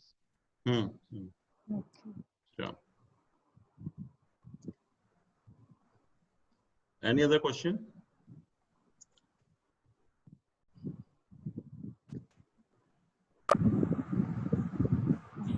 हाँ दीप्ति जी, आप कुछ पूछना चाहते हैं? गलती से प्रेस हो गया हैं? मुझे भी बहुत स्टडी करनी है, मैं बिल्कुल जीरो हूँ। अभी पढ़ते हैं फिर डाउट्स पूछेंगे। हाँ जी शोभा जी, आप बताइए। हाँ एक्चुअली वो ब्लड का आपने बताया है, इसमें मसल बोन वगैरह बता दिया। जी ब्लड रिलेटेड प्रॉब्लम्स या ऐसे बाय मार्स। या स्किन एलर्जी। हाँ जी, skin allergy, Saturn, skin allergy, Mercury. हाँ Mercury, skin allergy. Skin is ruled by Mercury. जो अगर स्किन की कोई भी प्रॉब्लम आपको होती है, that is because of mercury actually. उसकी रेमेडी क्या है? रेमेडीज हम डिस्कस करेंगे आगे जो है। we'll talk about remedies also. जैसा आपके इस पीपीटी में एस्पेक्ट वाला पेज नहीं है, इसमें था, अभी देखा हमने। अच्छा ठीक है, इट इज देयर एक्चुअली। चलिए, I think there is no other question, so thank you so much. I think आप लोग काफी पेशेंटली सुनते हैं तो बहुत अच्छा भी लगता है। आप लोग काफी मेहनत भी कर रहे हैं, तो it's really good actually. I feel so happy. Thank you. Okay then, thank you so much. Good night. Thank you, sir. Thank you. Thank you so much. You.